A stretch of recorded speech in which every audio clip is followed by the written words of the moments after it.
what's going to happen, looking into our crystal ball in 2024, what's going to happen. But I want to pick up on what he said. We saw the government come out.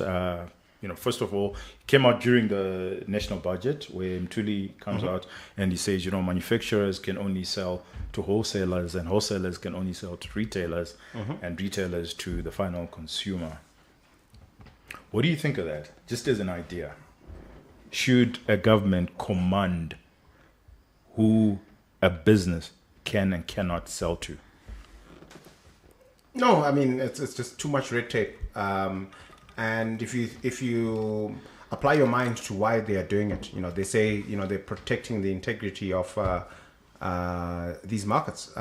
The problem is that they're trying to, the X that they're trying to solve is that the formal sector is much smaller than the informal sector.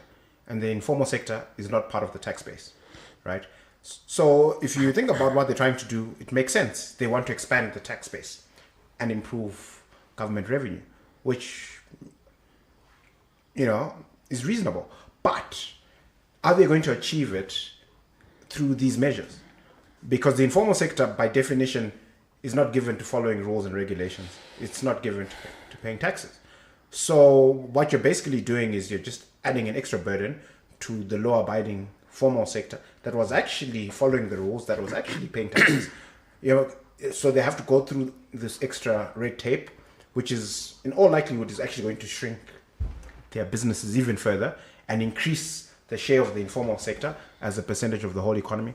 So the net outcome of these policies is actually going to shrink the tax base, is actually going to shrink revenues. Okay, so I think Rufaro is being awfully kind.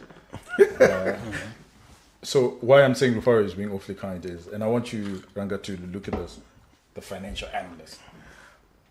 The government is directing and commanding who a manufacturer should sell to.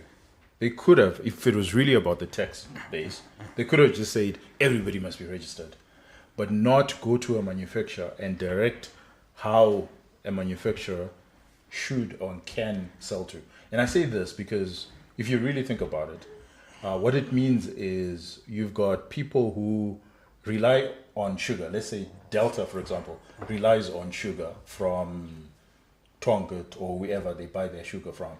The current rules or regulation as it stands, Delta will have to go to a wholesaler and not get their product directly from the manufacturer because government has decided that they can tell who a manufacturer can sell to. What are your thoughts there?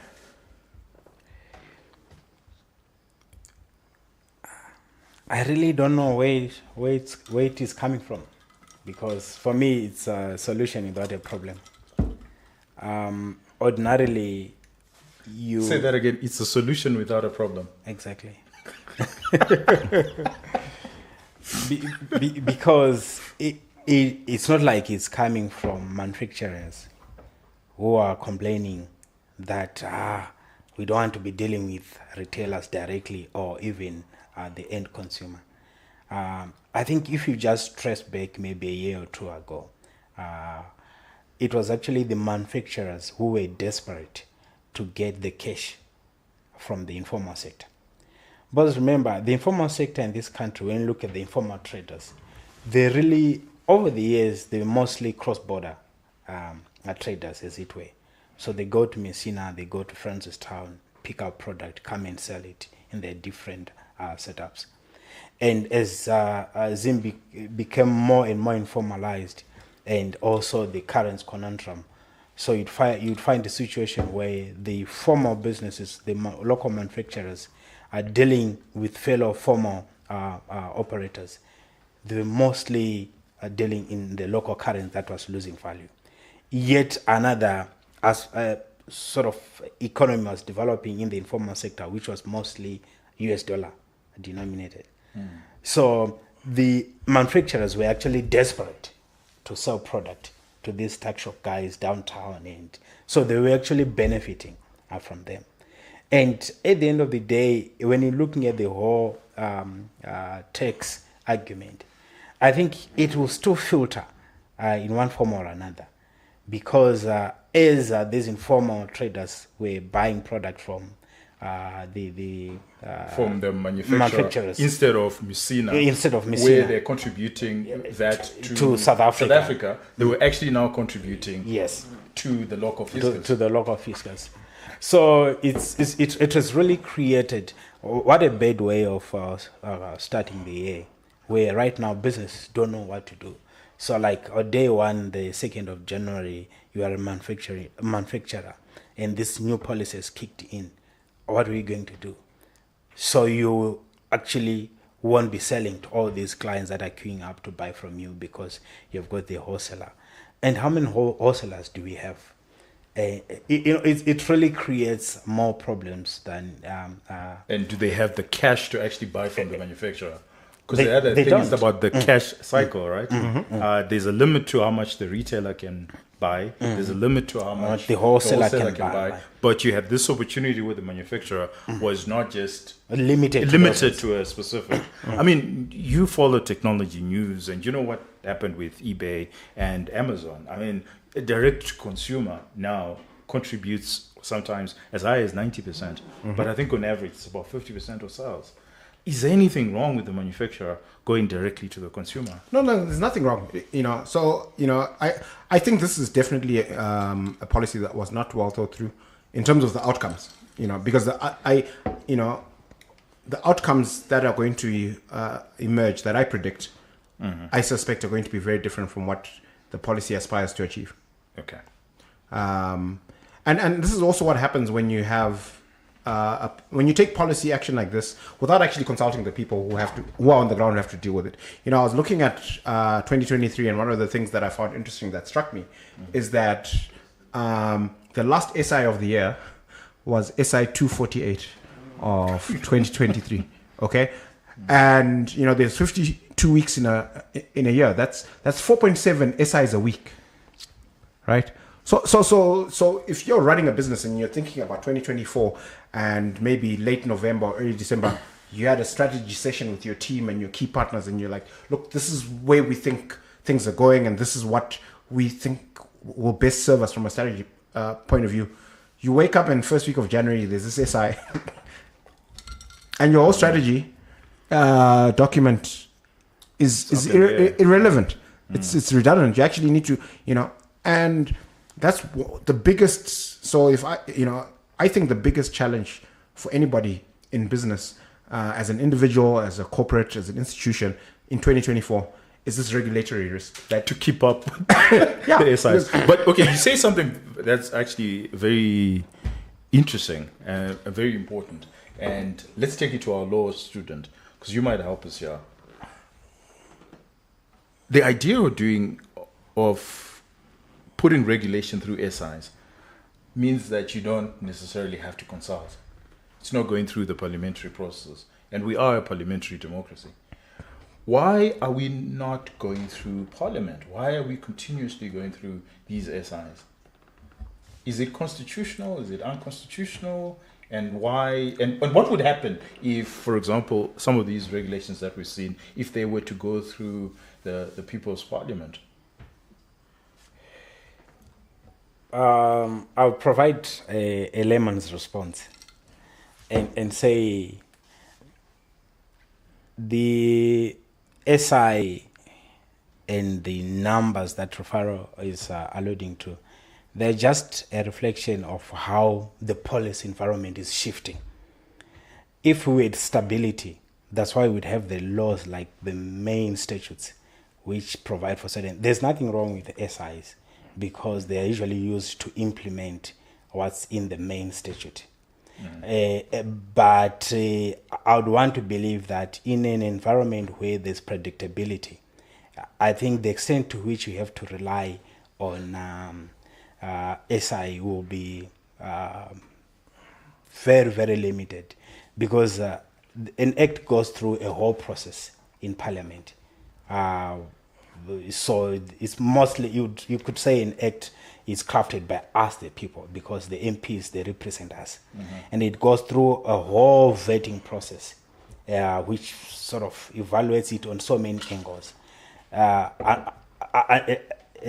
compared to an SI, which an executive, it's mostly the executive branch of government that sort of issues them so that they can put into operations things that they want. But because we are chopping and changing, and we still want to remain lawful, there is no way we can escape having this. But isn't the macroeconomic volatility coming from policy chopping and changing? And then it creates more policy chopping and changing. Like it's a degenerate spiral. Yeah.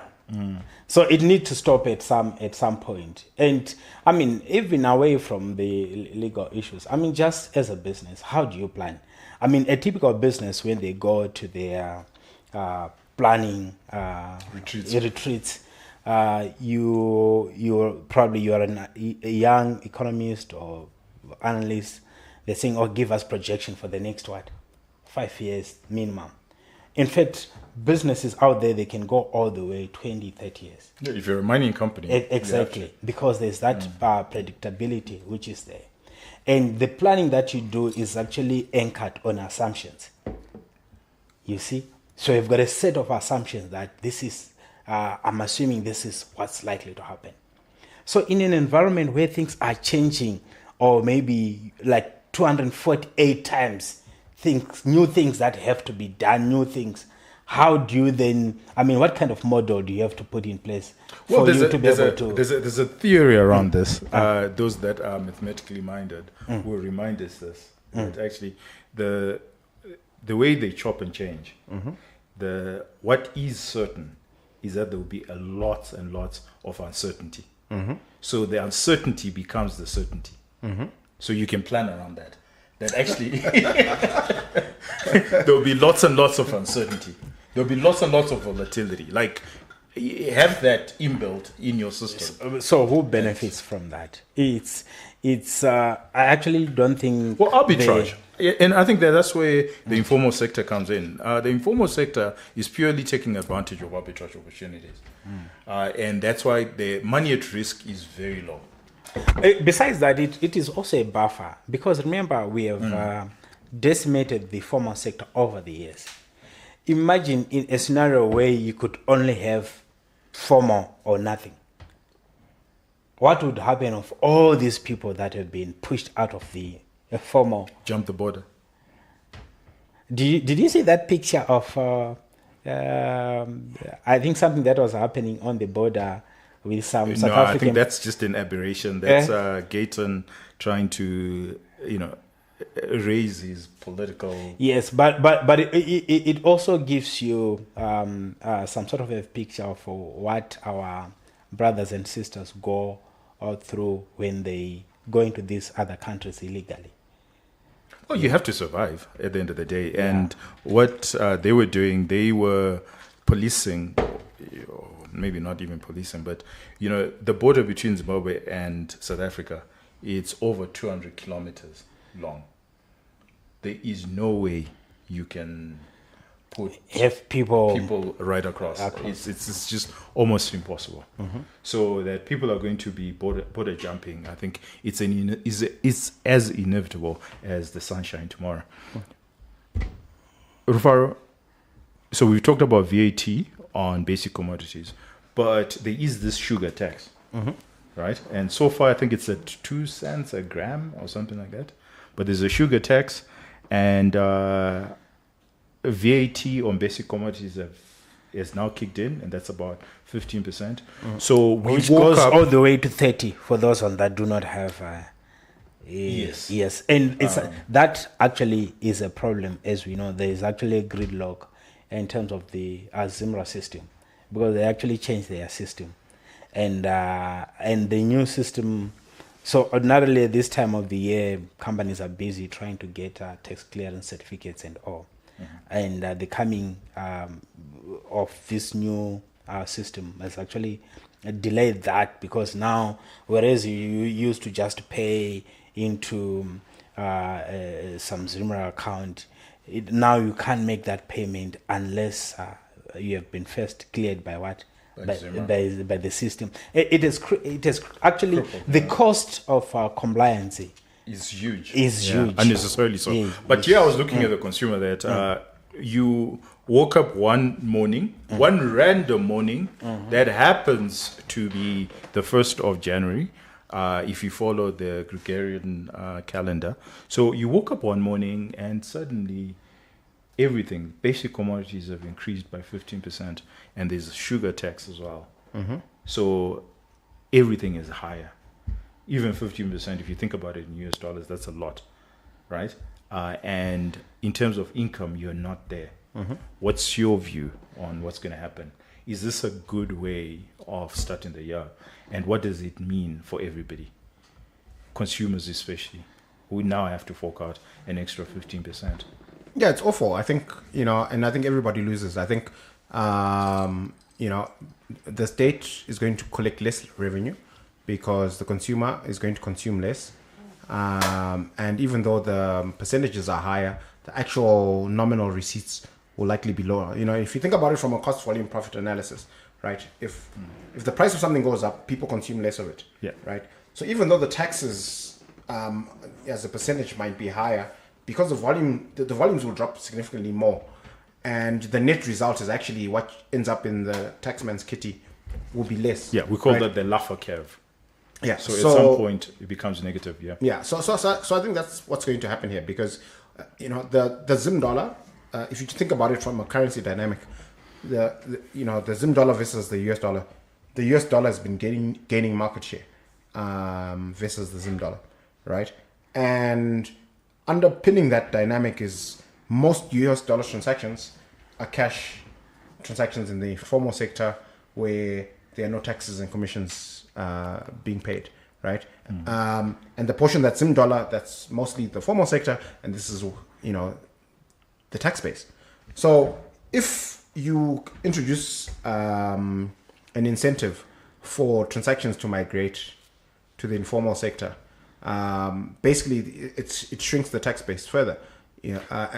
So you've articulated it very well, but if I'm a Martian, and if I'm coming from Mars, and the way you've articulated sometimes it, I think you have.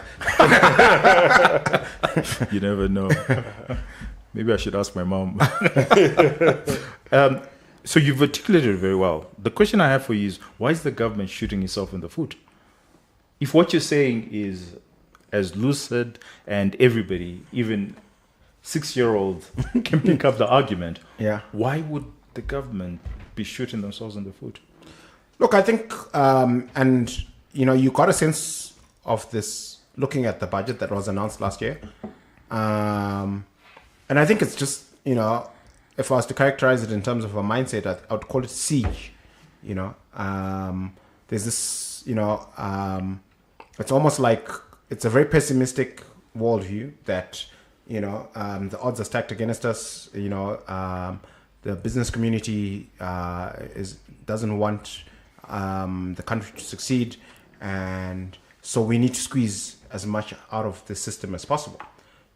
Whereas a more optimistic worldview will be, look, we don't have to actually change the percentage on any tax hit, right? If we grow the economy by 30, 40, increase 50, economic activity, the revenues will just... Again, that's exactly what Lafa said. But maybe, Ranga, you can help us here. Look, how will government tackle all these challenges? And to name them, you've got the drought, you've got waning demand, you've got the informalization of the market, you've got fall in revenue, their own revenue, you've got fall in export receipts, and all these challenges. What would you do if you were in government? Or if you had the audience of the president and the minister and the Ministry of Finance? What's your recommendation? So obviously each one of them requires a different approach. So you are looking at the drought and the obvious grain shortages. That's already there even before we get into the harvest for 2024. It tells you that government has to import some grains. So again, it means that's going to put pressure on the meager foreign currency resources that will be generated because we don't have reserves as it were. So there's that pressure, obviously, to do that. And the warning demand, you're not going to address it by the kind of policies that we have, because by just one policy announcement, you are putting quite a number of businesses at risk of closing shop. That's a very good point, because if Delta, and sorry to use Delta as an example, but it's just purely an example, these big macro players, if they lose 2 or 3 days in a year, that's quite hefty on their bottom line. Exactly.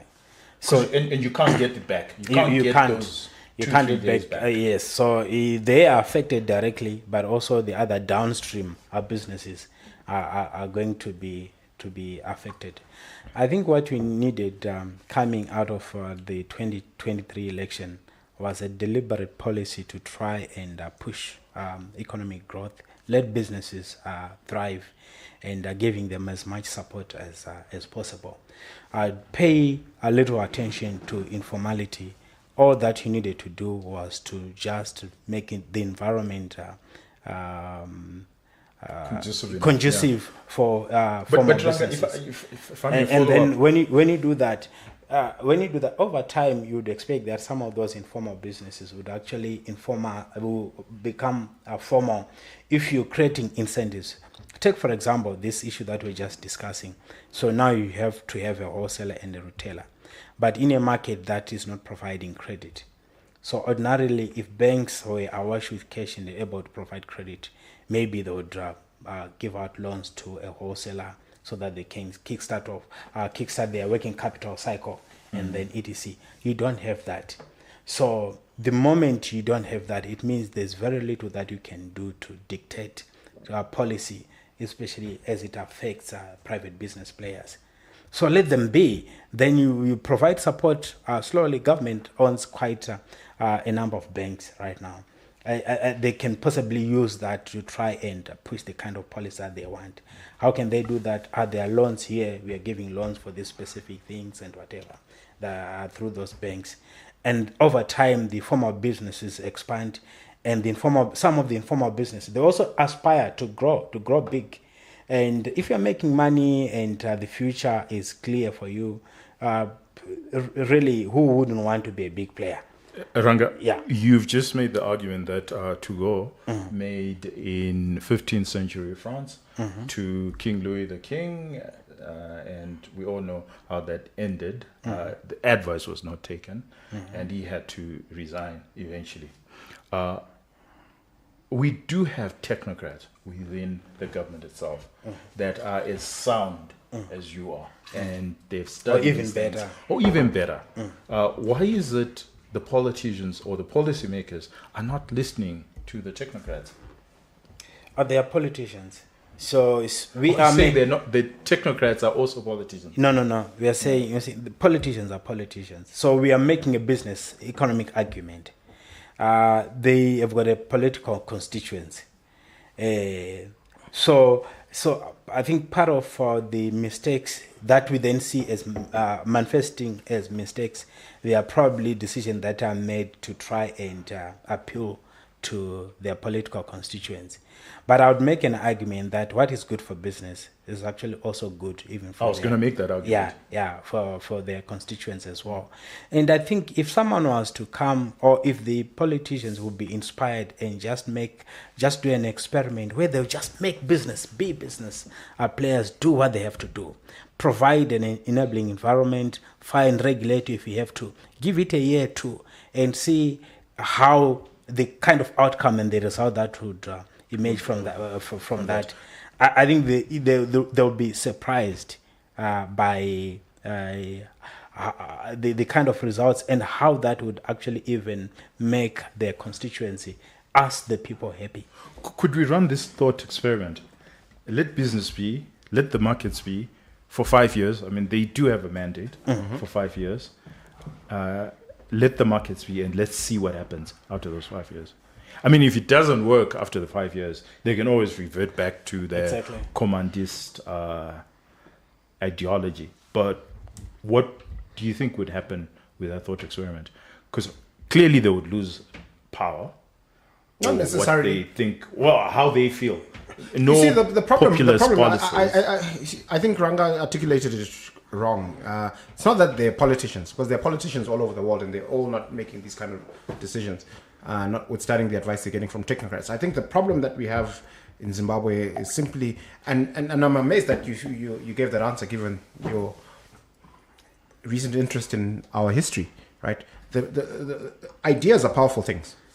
And if you look at the liberation struggle in Zimbabwe, it was ideologically, it was funded or it was inspired by Marxist-Leninist ideology, right? And that's and that's what informs the obsession with control. With the manufacturer can't sell to the retailer; they must sell to a wholesaler. But Rufaro, if China, that was actually more Maoist than we can ever be, if they could change their mindset, and they could change their mindset, if you think about it, the Chinese Revolution that happened in 1950, but 30 years later, they had actually seen that this thing doesn't work, and they were already changing.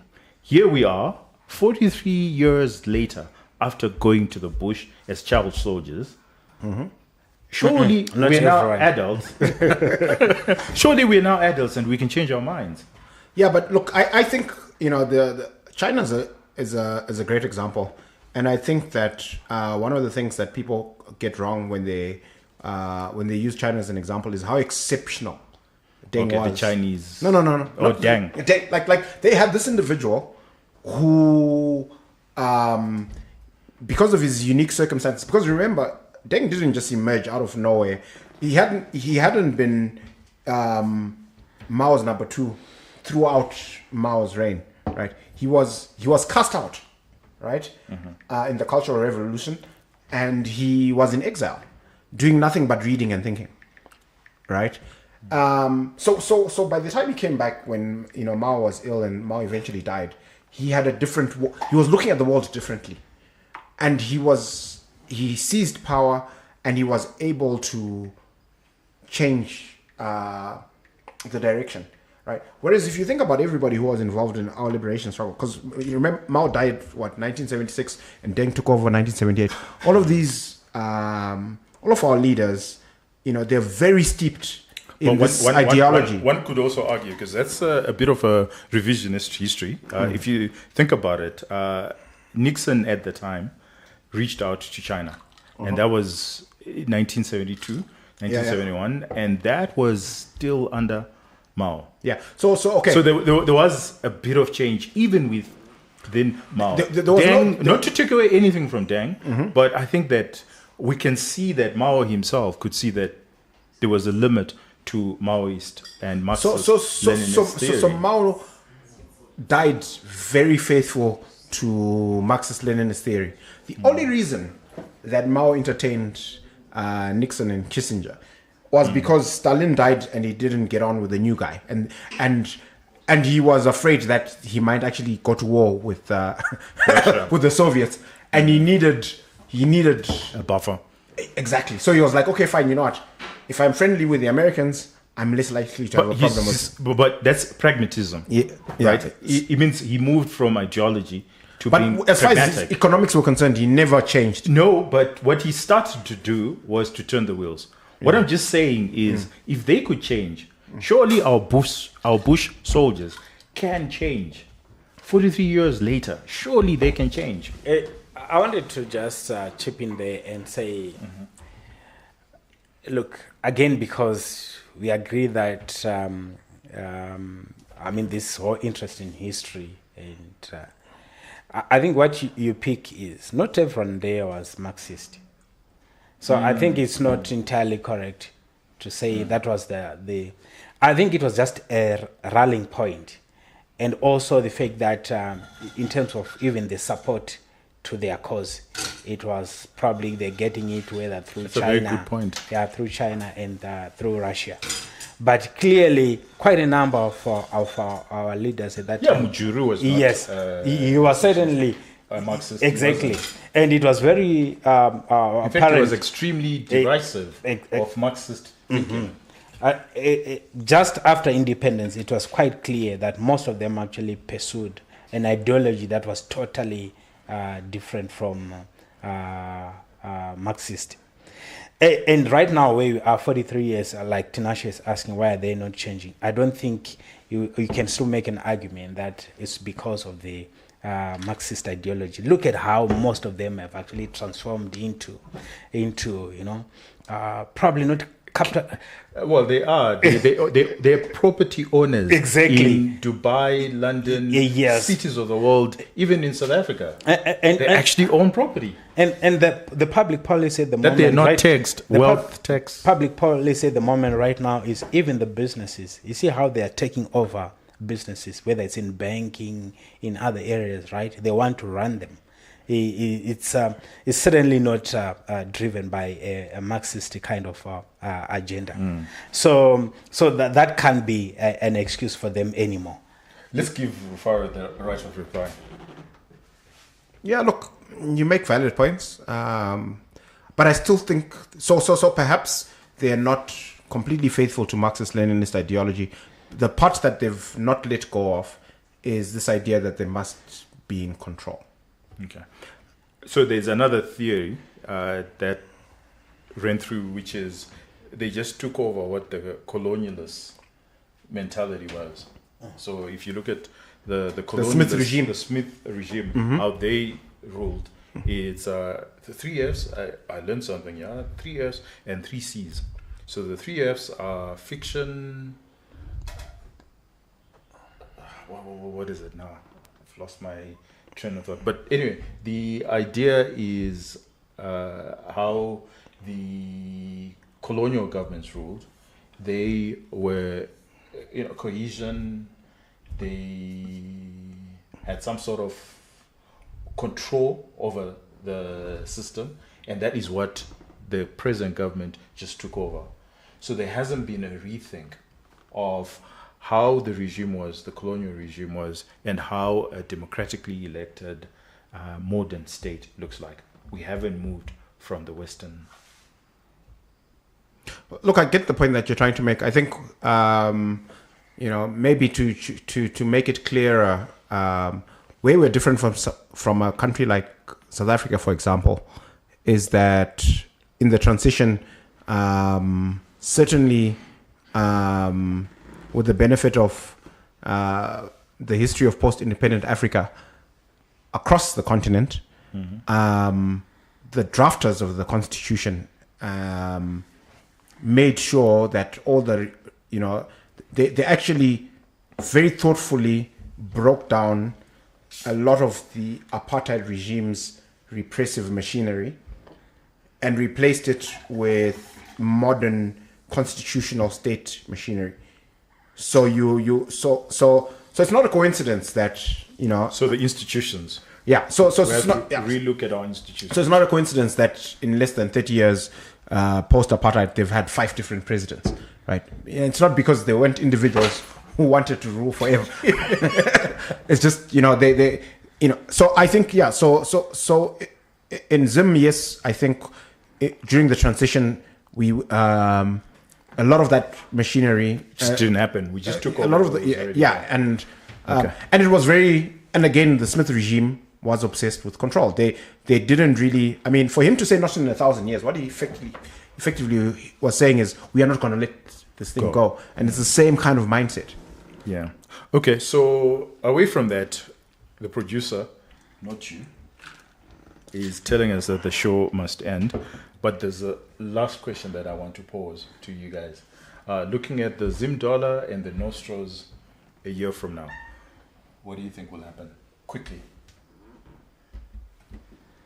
Do we still have the Zim dollar to talk about? Yeah, it's there. It's at 12,000. No, look, it's gone. I think the Zim dollar was gone so many months ago. Obviously, we know of attempts to try and bring it back, but I think it's actually a missed opportunity because Okay, so you're saying Zim dollar gone, Yeah. Nostro? Nostro is Zim dollar. I think so. Over time, I think this whole year we are going to see it actually transition into its full Zim dollarness. So it's probably right now it's probably 5 up to say 10% Zim dollar. Yeah. It's going to be diluted. As we get maybe to June 30, 40%. By the time we get to December, it will be 1-to-1 gauge with the Zim dollar. Your thoughts on Zim dollar and Nostro? Look, I think there's the Zim dollar is a zombie. There's a reason why Zimstat stopped reporting the split between the part of the economy that's Zim dollar and the part of the economy that's US dollar. So we know, it's dying. Nostro, I'm not as pessimistic as Ranga, funny enough. I think, look, it's all to play for, right? We know how the Zim dollar used to be transitioned from. We know how what is now the Zim dollar transitioned from being foreign currency, right? So it's all to play for. It's up to the state if they're going to print Nostros, then they're just going to become the next Zim dollar.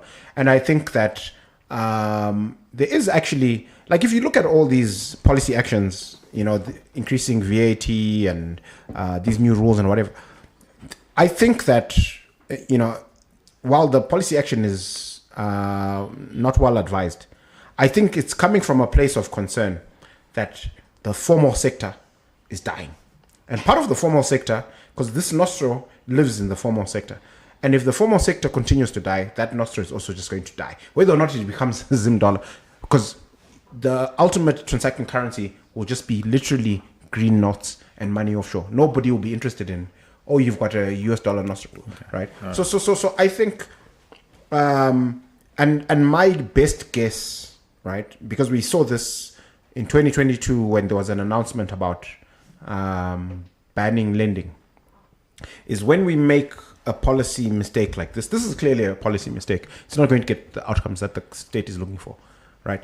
What this government has done in the past is, when the feedback comes from the market and the market tells them, look, guys, this was a mistake, it's not going to work, you're not going to get the outcomes you're looking for, they reverse themselves. And then make another mistake. Make another mistake. Until another mistake, yeah. When are we going to have a period of no mistakes? I mean, just doing the basics. True. So I tend to differ from both of you. I think Zim dollar still has legs. I think that they will cut the 3 zeros. So you just take off the 3 zeros. So if you think about it, right now the rate is at 12,000. If you remove the 3 zeros, what do you have? What's the rate? 12. Yeah. And then we start again. So I still think that the Zim dollar has legs, because there's a lot that they can do, which is unlike 2008, where it's now in the trillions of zillions. So there's not much you can do. But when it's still 12,000, I'm not saying the effect, it's not damaging. It is very damaging. But you just cut the zeros. And that's... But you have to change your behavior. Otherwise, people... No, they won't change their behavior. So it will move from 12. It will continue running. Right? They will continue to make the mistakes. But they will have another 1 year of Zim dollars. So I don't think it's a zombie. I think that we will see it reincarnate without the 3 zeros. Do you know, without controls, it will take you less than 6 months for not 3 zeros to come back. But 3 and another 3, if not another 3. I mean, if they did have... They would have bought... It would have bought them 6 months. Yeah, I think if that is the thinking, I would say... maybe they need to rethink. What they just need to have is put in place policies that right now you can anchor them on the US dollars, ignore the Zim dollar a little bit, bring back confidence, make people believe in the market economy. The market economy. Sounds the economy. Like a fairy tale. I know I'm a 6-year-old. Well, on that note, gentlemen, let's call it an evening. Thank you very much for joining us. This was a wonderful time. Welcome to 2024. We look forward to engaging with a lot of you.